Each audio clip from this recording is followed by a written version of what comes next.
We've had a lot of requests to show you guys exactly how we achieve some of the results on some of our samples, and so we want to show you using the images that we use up there on the web. Now these are small web-based images here because I've got them archived offline right now, but the effect's the same here. So this is the image we've got with this effect right here.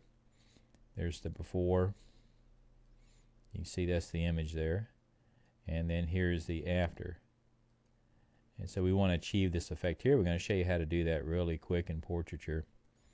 I'm going to run Portraiture.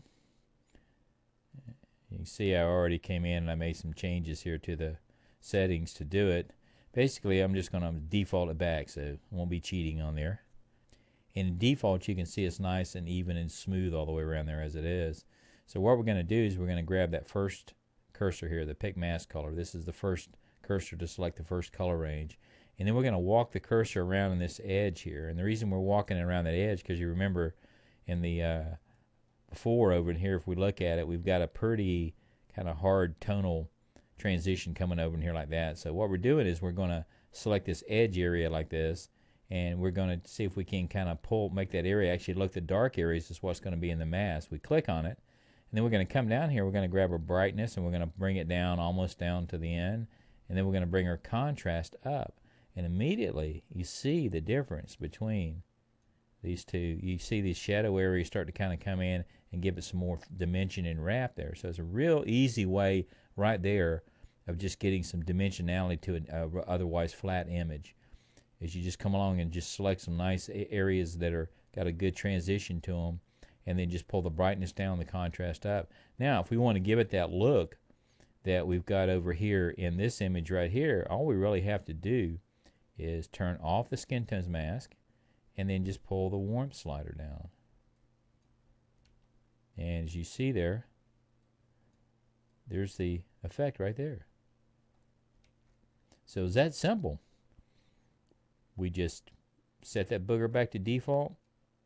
We'll come in here and grab that first slider. We kind of pull an edge around the image there and try to find something that's got a little bit of an edge to it. Pull that edge up. We come down to the brightness slider and bring it down there to say about minus 15 or so. We bring that contrast up to about plus 15, 13 or whatever, that range. Immediately we got a really nice cool contrast there. And then all we have to do is turn off the skin tones mask and bring the warmth slider down. We've got that effect. We're going to bring up the second image now that comes up there. We got the before, and then we've got the after. And we're going to kind of use about the same techniques on this. We're going to come back over here. We copied it directly out of the web page there. Going to run Portraiture. We're going to set everything back to default. And you can see, as you can see with default, it already gives that a really nice, smooth, even tonality there like that. And then what we can do here with this, we can just take the contrast and the brightness, and we can kind of opposite them out a little bit like that. And as you can see on the original over there, it's you see, there's the before, here's the after. You can see it looks pretty close there, just like that. Right there, let me pull the size down on there. You can see it looks pretty close right there.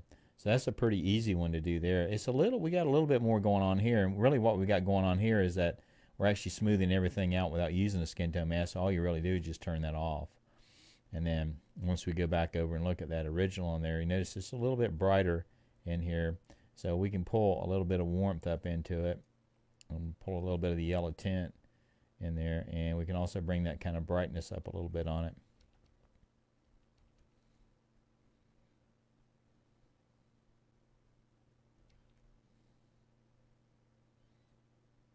Pull the warmth up just a slight bit, and there we go. If you want to maybe give it a little bit softer, the after image that we have on the website is a little bit softer looking in the hair there and all, you notice. And basically that's just accomplished right up here. We can just pull the threshold up a little bit, pull the large up some, and then we can come in here with a fine and we can start to kind of blend it on out there. A little bit more medium. And you can see now we got it looking more like the web is there. And we could even bring it up even further and just go right on down there with it. Get it even softer.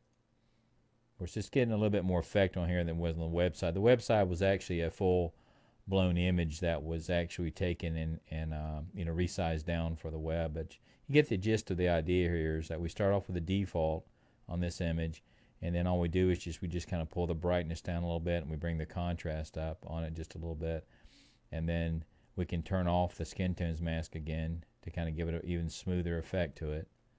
You can see there's a before, there's the after, there's a before and after.